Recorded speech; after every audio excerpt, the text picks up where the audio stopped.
Well Rooted is brought to you by Girard and Associates CPAs. With locations throughout Los Angeles, Girard and Associates has been guiding entrepreneurs and creatives towards realizing their dreams for over 20 years.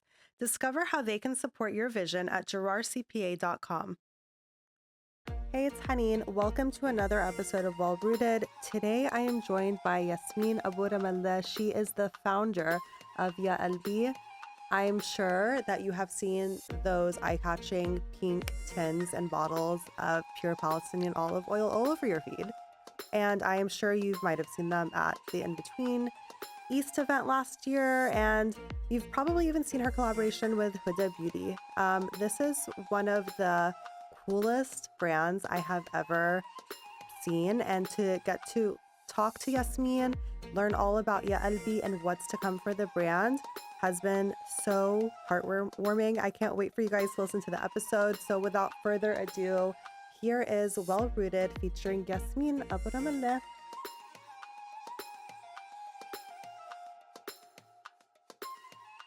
Where in the Bay do you guys live, or does your family live? So they live in Castro Valley. It's East Bay.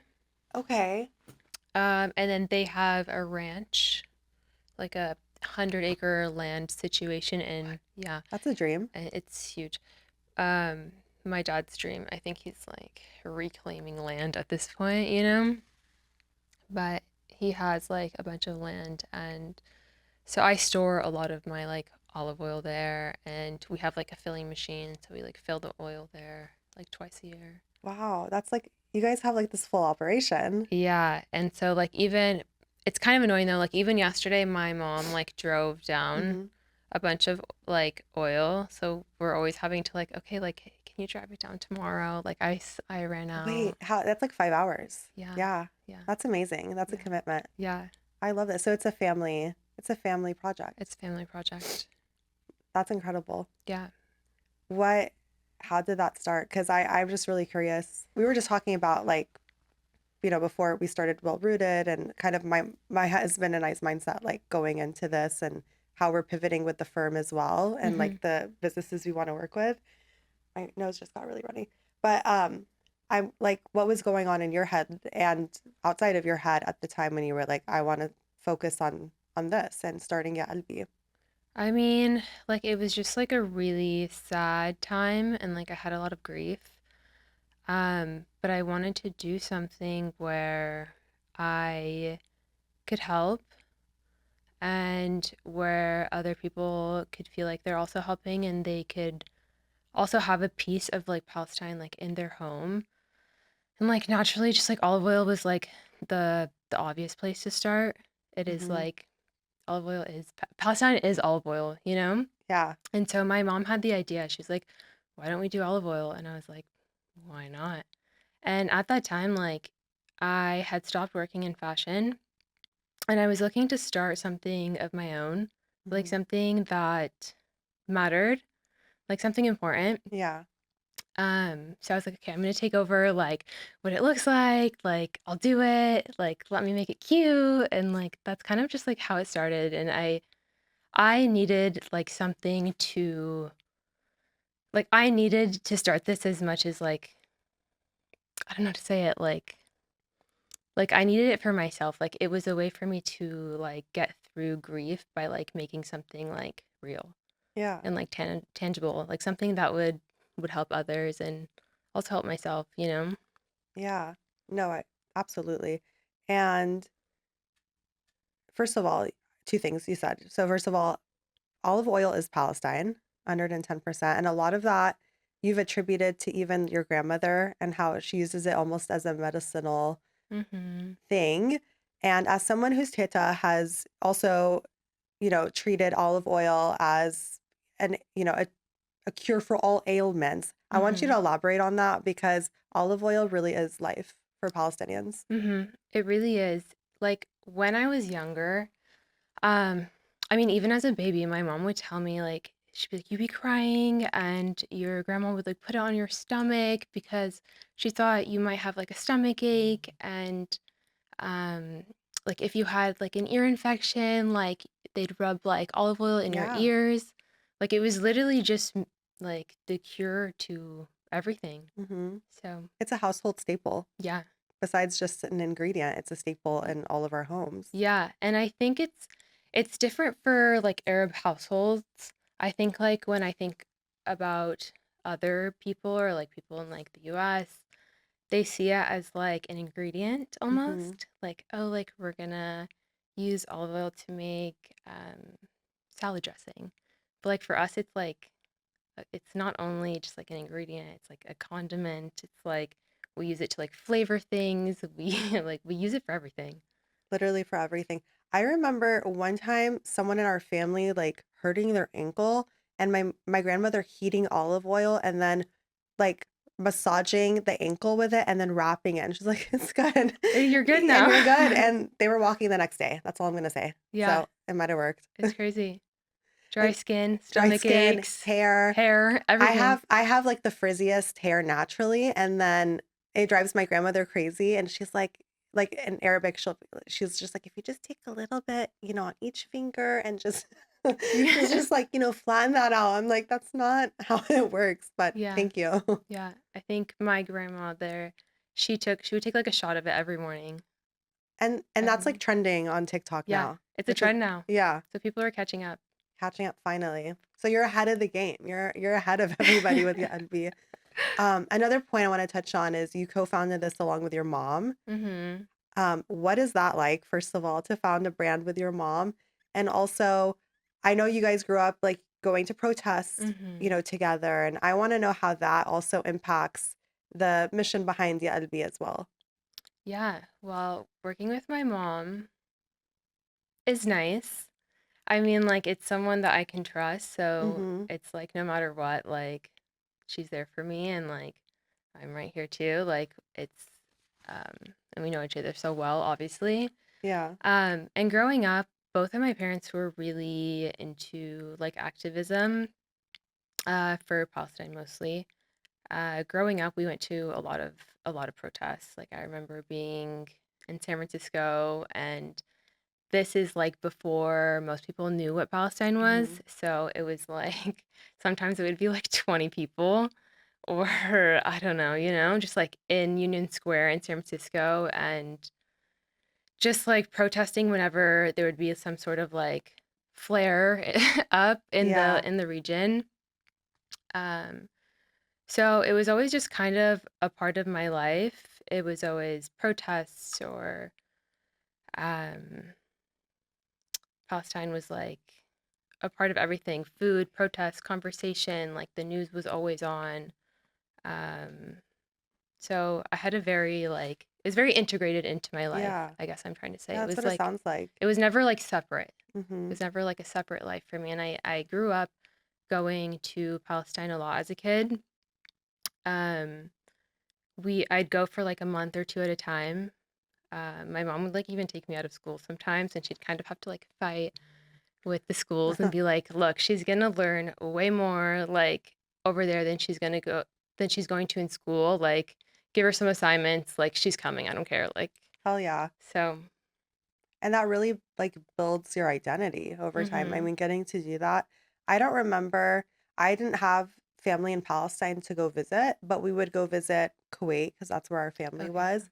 But I remember that being something that I truly looked forward to because it reminded me really of who I was. Yeah. And you can get really lost here as a kid Mm-hmm. growing up where it's like, where do I fit in? Yeah. I'm not quite like you. I don't quite fit into everything Yeah. that you do. So it was like this nice reminder of this is who you are, these are your Mm-hmm. people, and you always have a home here in Yeah. some way. Yeah. Yeah.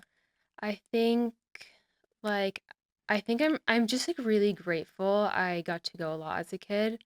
I think when you're so young, you're super impressionable and you take everything in. And so I really I don't know, you're forming your identity. So I remember how everything felt like so clearly. Um I even remember feeling like the tension of like being there or like, just like the way it was that people live. And instead of like versus like going as an adult and then seeing like that version of it, like when you're young, you're like you're growing your identity, and it becomes like a part of you. It's Yeah. like it's kind of like embedded almost. Mhm. Um, so yeah, I'm grateful for that for sure. Yeah. And to your point, as you said, it's embedded in you. And all the realities of Palestine, when you get to grow up seeing that, it's like a given to you. Like everything that people are just now, coming to terms with and learning about, you've Mhm. known this all along. Like you've grown up Yeah. witnessing this, Mhm. protesting against this. Mhm. What does that feel like now?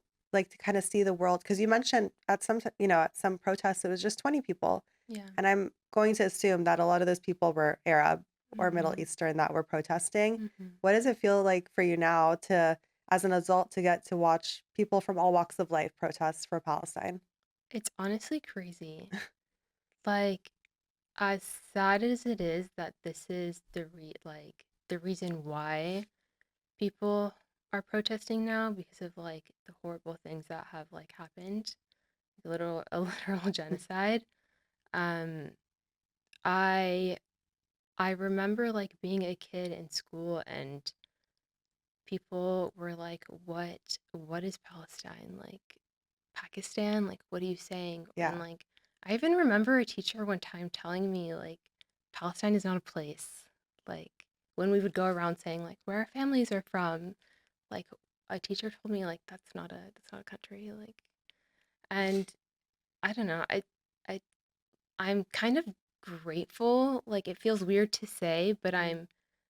I never thought a day would come where like everyone knows what Palestine is Yeah. and people are finally like understanding what Palestinians have been going through for so long. Um, so as weird as it is to say it, like I'm kind of like grateful. No, It feels weird to yeah, say, but I like, totally get what you're you know, saying.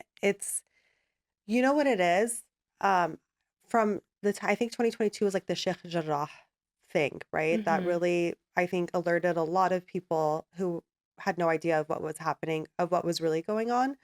And I just remember from like that 2022 leading up to October 7th, I always felt like in the back of my mind, there was like a pressure cooker on the stove. mm-hmm, And I always thought of it as a pressure cooker. And I'm like, this pressure cooker is about to give out. And none of the rest of the world seems to either be aware or to care of this. yeah, But I feel like for a lot of us, we're going about our daily lives here, especially Palestinians in the diaspora, knowing that there's a pressure cooker about to be set off in some way because it's just the human condition. mm-hmm, It's just there's only so much a human being could withstand. yeah, So, and then it's like you're kind of fighting these battles growing up, just trying to yeah, remind people of your identity, which mm-hmm, is crazy too. yeah, Several battles had to be fought to get you yeah, here today. yeah. It's insane, honestly. And like going back to like my parents, like my father would never let me forget that I'm Palestinian. Like I am Palestinian before I'm American. And like so whenever I would whenever I'd meet anyone, like I could talk to you for like 10 minutes, but you'll probably know that I'm Palestinian. And like I think that's like a part of me that like doesn't want being Palestinian to be erased. Like Hmm. I'm gonna make sure you know. Um, and like going back to today, like all of this, like everything that's like happened, like it's like almost like I don't want to say had to happen, but like Hmm. But it's it did kind of have to happen to get us to where we all are today. yeah, because I feel like maybe this is like a point where things start to finally change. Like it's so out in the open that things have to change. Like this can't like continue. Like everyone sees how horrendous this situation is, and I think a lot of people didn't realize like something like this was actually happening in the world because Yeah. a lot of people just like live in their own bubble, of course, and like Hmm. just for something so horrible to be like live streamed and so in our faces, like okay, can something please change now? Like Yeah. this can't like go on forever, and it's not Yeah. going to. And it's not going to. Yeah, Something has to give. yeah, It's not sustainable. yeah. Nothing built on like hate and racism is sustainable. Yeah, it's just a matter of time, I Yeah. think. So, No, absolutely. And so, I mean, we have all this going on and it's come to the surface and your idea is olive oil. And but I want you to explain because it is more than olive oil. And I want you to explain kind of like what the process of getting this olive oil, from Palestine to everyone's kitchen, hmm what that looks like. well, it's not easy. Um, the farmers have had like a really difficult time. It's definitely been in the news quite a bit, and um, there's a lot of violence, um, a lot of restrictions when it comes to the farmers like picking their own olives, and a lot of like threats and um, the theft of land and just like horrible things that are happening that has made this harvest especially really hard. Um, and then not only that, but it's just the exporting of the olive oil. For example, like once the olive oil is pressed and ready to get taken to the port, Israelis have a lot of restrictions on it to even get there. And as you know, like there are many checkpoints. And so they'll do things like, okay, so one truck driver will drive to the checkpoint, but they won't let that truck go through. So someone has to come to the other side of the checkpoint to unload the oil onto the other truck and then to keep it going. And like that's if that checkpoint is even open that day. That's if they even feel like letting that happen. Hmm. And so just to the port is a whole other thing. And then once it gets to the port, um, Israelis can kind of determine how long it has to sit there for until they feel like letting it leave. And mind you, like um, Palestinians have to pay the rent while that olive oil waits, and then to leave. And then as time goes by, like they're putting more restrictions on like packaging, for example, and they no longer want the olive oil to say "Made in Palestine."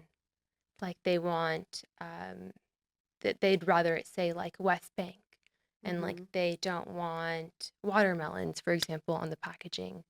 So like they keep doing things like this to essentially try and erase like Palestinian identity or Yeah. anything. So obviously like we don't package there. Hmm. It's just like they probably wouldn't let it out. Right. So we ship the raw goods and then we package it in the US. Yeah. So basically, if you're purchasing Ya Albi, like you're basically purchasing a Palestinian resistance because the Mhm. the journey that this oil had to go through just to get to you Mhm. is almost unexplainable. Yeah. It's insane. Yeah. A lot of people don't see it. They just like see olive oil, but just to get the olive oil here is like beyond what a lot of people go through in their lifetime of like difficulty and hardship. Like it's Literally, crazy. literally, no, 100%. And it brings up so many other topics that people have no idea even exist because even when you mentioned like the driver having to stop at the checkpoint and then Mhm. having to unload, reload another truck, that Mhm. just it's probably due to the license plate issue, right? Like Yeah, I think there's no so. freedom of movement in Mhm. Palestine. Only certain license plates are allowed to drive in certain areas. Mhm. It's absurd. Like the Yeah. level of Yeah. of Yeah. racism and separation that happens is Mhm. absurd. Yeah.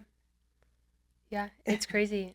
Like this is unrelated to olive oil, but I always think about like how like some people in my family for I have family in like East Jerusalem in the West Hmm. Bank, and I think it's like the craziest thing, but like say you want to like marry someone that lives in the West Bank and you live in East Jerusalem, Yeah. like you have to move to the West Bank, like the person that lives in East Jerusalem. Like it's just Oh you're yeah. yeah. So like Yeah. if you live in the West Bank, you can't move to East Jerusalem or like Jerusalem. You have to move to the like you're it's like you're just trying to be like they're just trying to like push And they're Palestinians just out. like two different cities.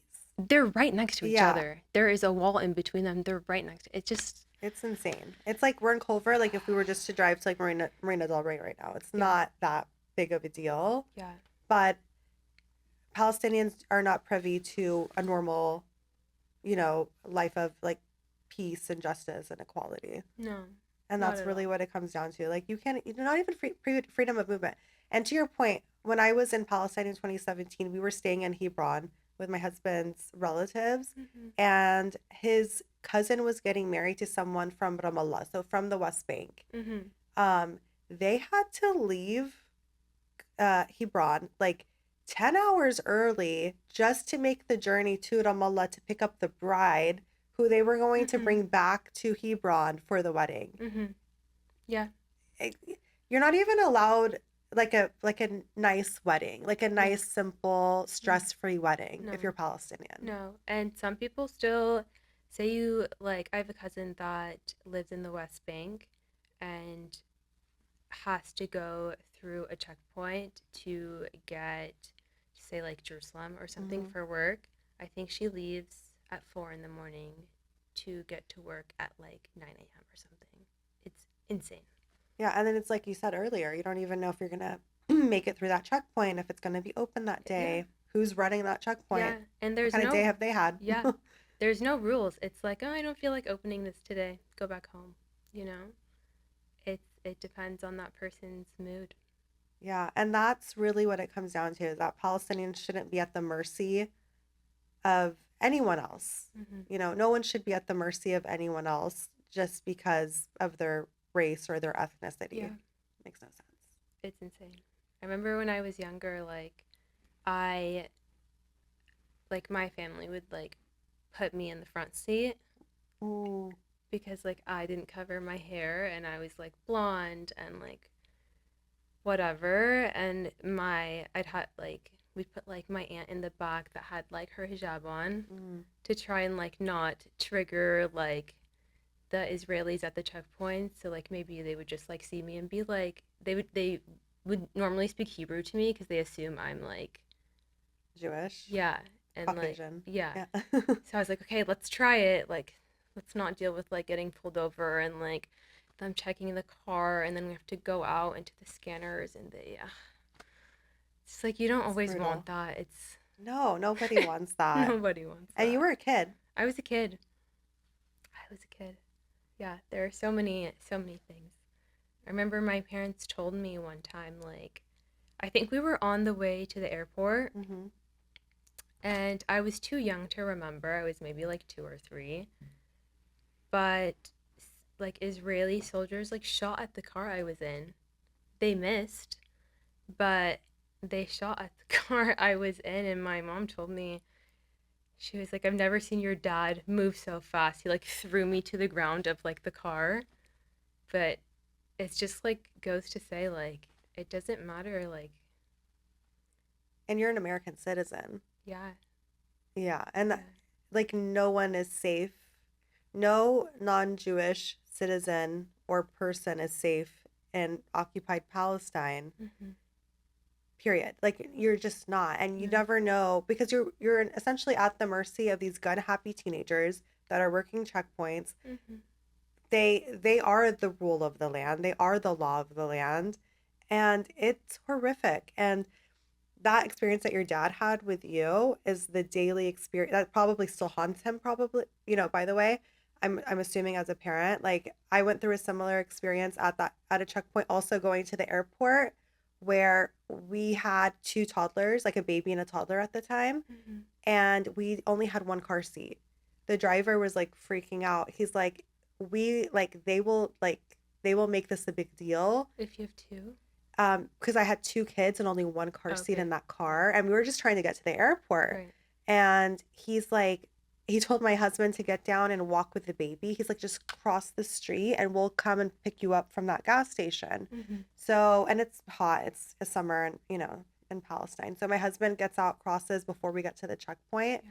Yeah. And I stay in the car with my toddler who's buckled in the car seat. As we're at the checkpoint, I see an Israeli settler start yelling at my husband, not a soldier, but a settler, Mm-hmm. comes, starts yelling at my husband, and he's like pointing and yelling in Hebrew. My husband doesn't understand what he's saying. He goes and gets an IOF Mm-hmm. person.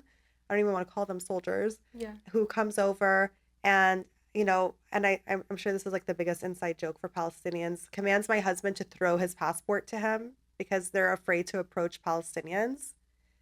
Have you heard of this? No. So a lot of times, like, they don't like to walk towards Palestinians because they're afraid of Palestinians. So they'll have them toss their passports.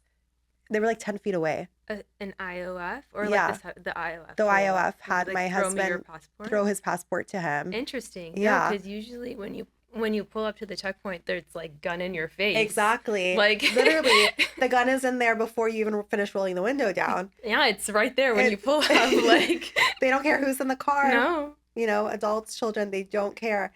And so my husband, I think because he had a baby too, he's like, it's a baby, like trying to show him like, it's a baby. I'm just going to go get some water at the store. Finally, when he sees the passport comes, talks to my husband, he's like, hey, you're not allowed to walk on this street. Like, because you're Arab. He's like, you're not allowed to walk on this side of the street, which is also insane behavior in 2026. Yeah. Or I'm sorry, this was back in 2017. Yeah. And long story short, we made it through the checkpoint, went around and picked him up. But I'm like, holy shit. Like, this is the reality of every Palestinian parent every single day. Like, you don't even know if you're going to make it through this checkpoint. Mm-hmm. No one should have to live this way. No one. It's insane. But I want to go back. Sorry, see, we got off already on one tangent. Don't even get me started. But I want to go back to, I'm like looking at the Ya Albi bag. It's so beautiful.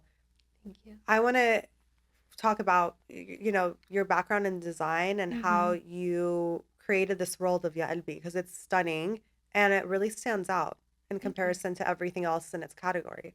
Thank you. I mean, I guess, well, my background is in fashion, so I think the reason it looks the way it does is because I think very like product first. I think about how I want something to feel, how it makes you feel, what it means, what it says about you if you own it. I think about all these things first, and I think when I was starting at Edby, like it wasn't like, oh, what do I want this olive oil brand to look like? I was like, what do I want to have in my kitchen? Like, what would make me happy to look at? Yeah. And I don't know, I saw the olive oil shelves, everything is like a million shades of like not a very cute green. I was like, it doesn't always have to be green, like whatever. And do what I want. Like food can be fun. Like food packaging can be fun. And so when I started building it, I just did colors that I naturally gravitate towards.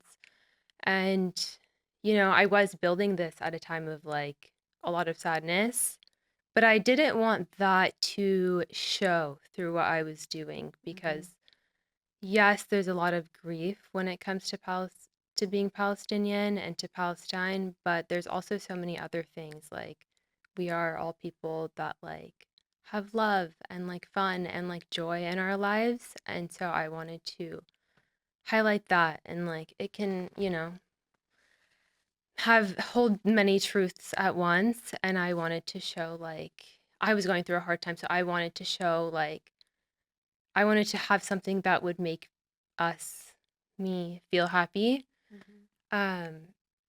So when I was designing it, I would say like when I design things, like it's 75 or like 80% what I want, like what I want to see, and the rest I want other people to relate to as well. It's not too crazy. I was like, I want some sort of familiarity when I make things too. So that's just like kind of how I started building the brand and like designing everything. And obviously, like, there's so many references from like me growing up in like the early 2000s and like all of that. But also, I pulled references from like Arabic nostalgia and like old records and like all the beautiful colors and you know, because we have that too. And like there's such beautiful Arab packaging, and I Hmm. wanted to like kind of blend it in a way that felt like current also. Yeah, So, that definitely shows because there's such a beauty to our culture as well, and our packaging and everything has somehow become very like monochromatic mm-hmm. in a lot of ways and Yeah, very like oversimplified. yeah, And I love that you've somehow preserved the character of Arabic and yeah. Arabic, like art. Like it Yeah. definitely shows in everything that you've made. Thank you. I'm like, we could have both, you know? Yeah. Yeah, and Be- it still comes off like clean and modern mm-hmm. also, which Yeah, is which is really like, I mean, kudos to you. That's amazing. thank you. I still remember your I don't want to say table. I remember your display at the Between East event last year. Mm-hmm. That was so cool. Thank you. That was just like I have no other word for it besides cool. And I remember going and you guys were selling out of so much so quickly. And I think that's when it clicked for me where I was like, "Oh, this is more than olive oil. This is just like a really cool like lifestyle brand that I kind of want to be a part of in some Oh, way." Um, and because I ran into a friend also at the event, Maria Khalid, the founder of oh YPL, yes, and love she's her. like, "Let me show Love you her. what I got." And she's like pulling everything out, and I'm like, "Wait, I want all of this. It's so cool." What, how did you think to expand to other items and to sort of build a whole world out of Ya Albi? I think it's just very instinctive for me. Um, I mean, like, I never thought I would have an olive oil brand. Like, Hmm. my thing is like making products. I love making things that just like make me feel good and like are exciting, you know? Yeah. And I've built like collections for like 10 years and like so it's just like, it might be something that I don't know, I think of it like 3 in the morning and I'm just like this fits into the world of the Ivy, like why not, you know? And like to have something real that you can like hold Hmm. is like so satisfying to make. Like I can't explain it. It's like my favorite thing. Like having an idea and just like making it come to life is just And you're making things that you like. And that's yeah. so important. You're not trying to impress anyone else because it's like you have such a good, it seems like you have such a good idea of what you like and who you are so that when you make something and you know it's good to you, people just naturally migrate towards it. They want it. I'm very specific, I will say. I'm like very specific. I know when something like feels right. Hmm. And like there's so many things that I want to make, but if it doesn't feel it has to feel right or I won't do it. So Yeah. sometimes I'll like really take my time. Like sometimes things happen in like 5 minutes and like sometimes things will take me I'll start over like 100 times until this is the one. Like for example, I want to import like dates Hmm. next and so I'm working on some packaging. I think I'm on like my 5th or 6th version of it Hmm. and like every version, I've like scrapped the last, and I'm like, nope, that's not it. We're doing this again. But I think I finally have it this time, so I'm really excited. Um, but Where are yeah, you going to import the dates from?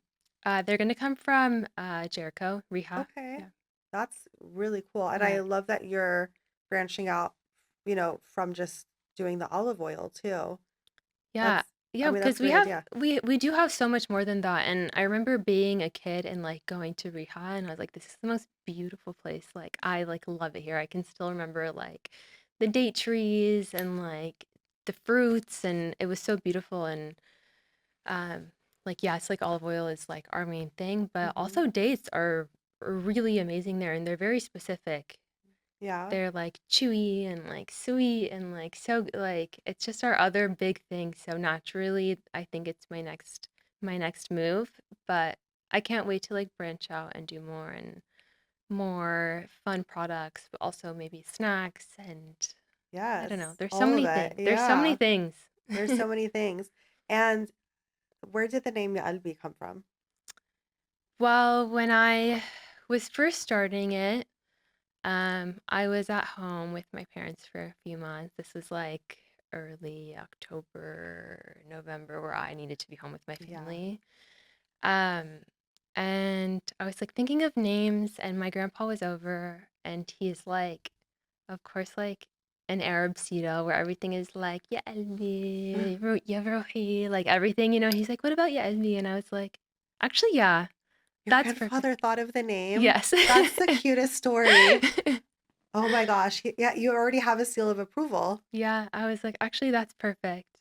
Ya Albi, also my initials, YA. Like, I don't know. It just It's like, serendipitous. it was just cute. It was like Yeah. perfect. It's like not too much for other people to say it. Like, yes, they'll be like, "Yeah, Albie," like, Yeah. sure, whatever. But like, there's so many other words that are much more difficult that I was like, okay, I think this is like a nice, like, middle ground Yeah. balance. Like, it looks cute.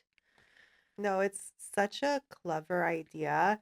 And it just opens up so many possibilities for you as you grow, also. Like, you're not just, um, it's not even something that you are going to be stuck just in like kitchen goods or just like food goods either. It's Yeah, like you're able to do so much with that. yeah, And it's a positive message.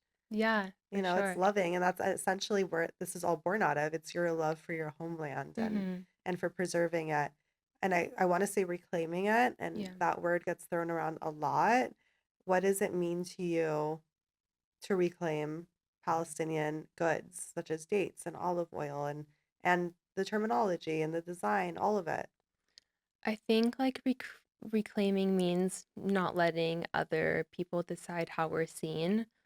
Um, I think Palestinians don't always have to be seen as like sad or like traditional or like always having to be made palatable for others. We're so many things. Yeah. Like, yeah, Elbi is Palestinian, but it's also me. And I think that's the point. Yeah, it is you. And just like looking at you, I mean, you have impeccable taste. You give off like quintessential cool girl vibes. So seeing like everything that you've created with Ya Albi and then seeing how it really is like I can't even stop. It's so pretty. Like just the logo, the packaging. It really is a reflection of so many parts of you. Like as Yeah. I've sat here and talked to you, I can totally connect the dots now. And I love that I like that you trust your intuition so much that you were able to create something that does represent you Yeah. in such a concise way. That's Thank so you. hard. And it comes off very unauthentic when people don't know who they are enough to really go for it and do that. Yeah, you really just have to like trust yourself. I think like everyone has it in them, and Yeah. you really just have to be so certain and like know that you have like the answers to everything you want to do essentially, you know. Yeah. No, that's perfect. Like, I love everything you just said. And to your point, something that we've talked about before on the show is that, narrative ownership, and that can be, launching products that are relevant to us, that are our own. And it can be the way that we tell our stories, right? Through Mhm. a myriad of ways.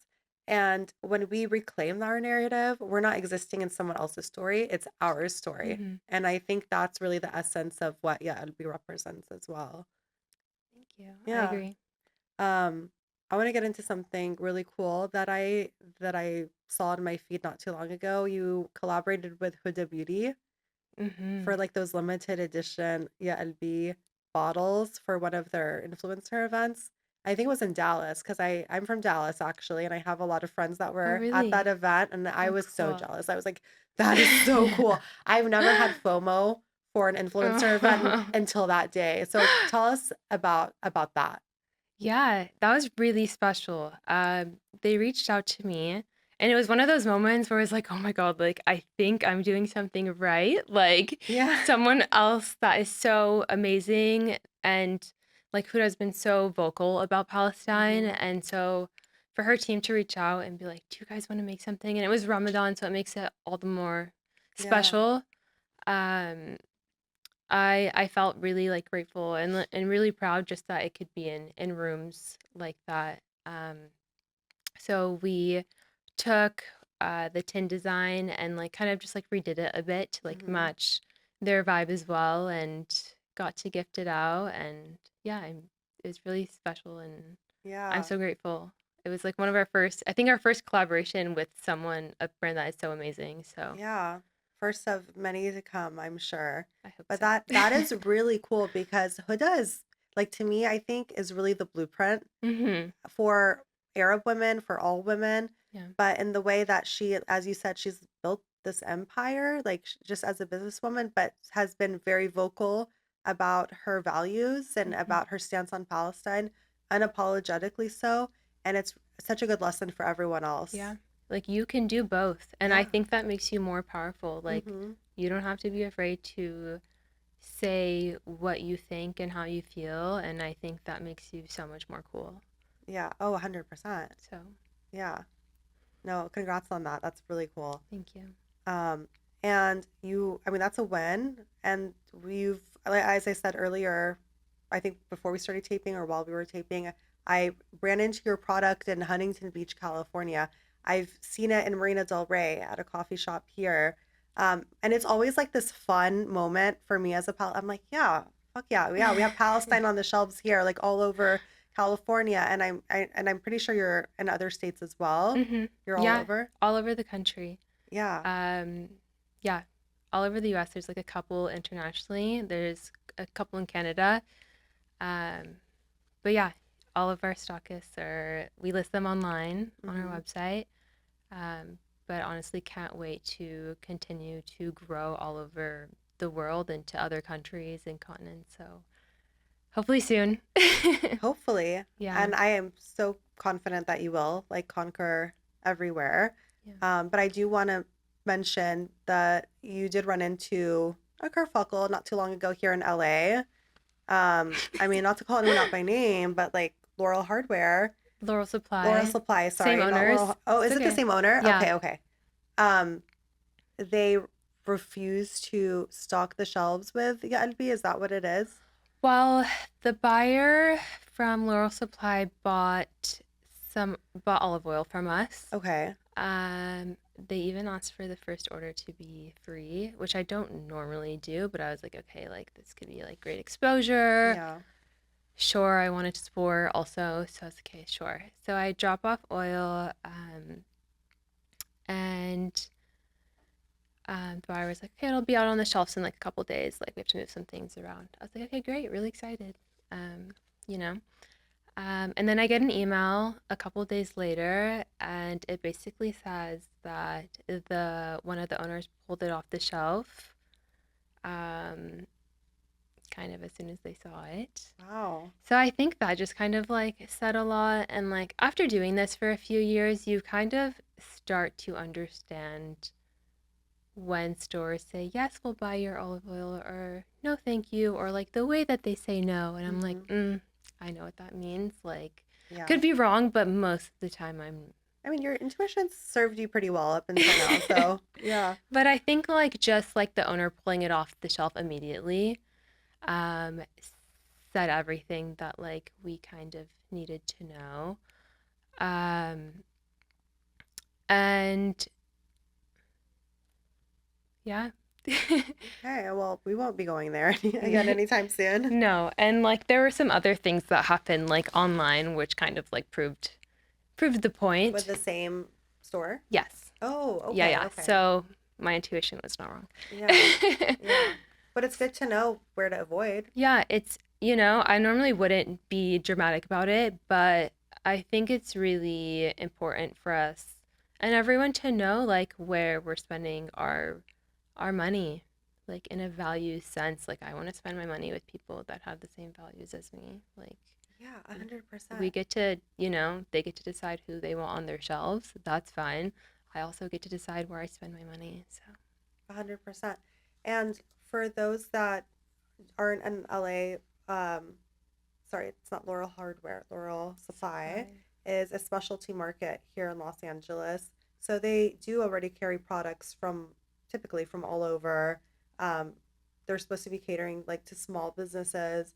It's really not, it's inauthentic to their mission, first of all. Like it kind of Mhm. takes out the trust I would have in a company like that anyways. Mhm.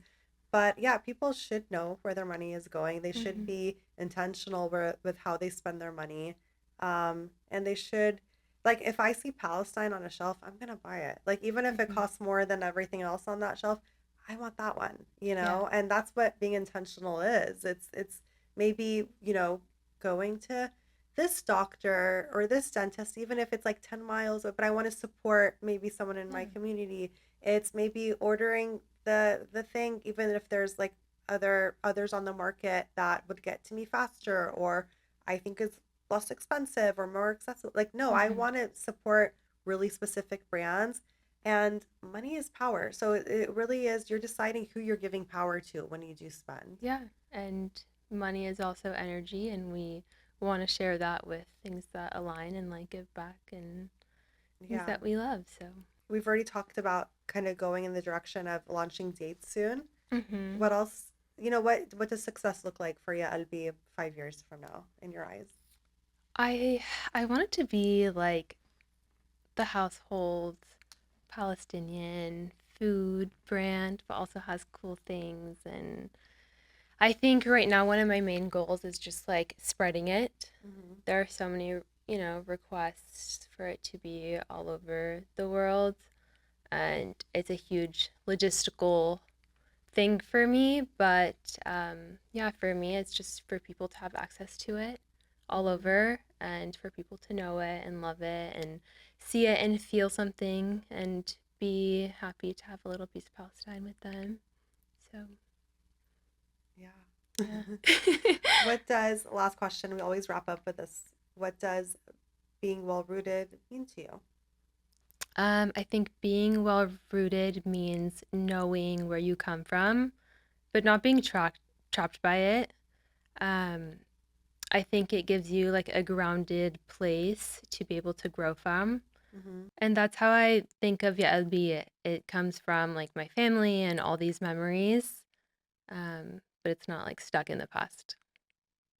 That's beautiful. Such a beautiful answer. Thank you. Where can people find Ya Albi? Um, in LA, everywhere. All over in LA or online, or how can people follow along? If you go to our website, Mm-hmm. I made a really cool stockist app. Oh, I think it's like yaalbi.com/find us or something, but you okay. can see all of our stockists there. If you live in LA, I'm gonna shout out Dada Market and also Yellow Coffee. I love Ooh, them both. They've been writing with me since the beginning. So, yeah. yeah. Oh, amazing. Thank you. Thank you for coming. Thank you for being here. It was a pleasure. And go buy Ya Albi. Thank you. It's a pleasure. Thank So you. fun. Thank you for listening to another episode of Well Rooted. If you enjoyed today's episode and felt it brought you value, please subscribe, leave a comment, give us a like, and a review. This episode of Well Rooted has been brought to you by Girard Associates CPAs. With locations across all of Los Angeles, Girard Associates has been helping entrepreneurs and creatives make their dreams come true for over 2 decades. Go to girardcpa.com to learn more. This is Hanin, and we are all well rooted.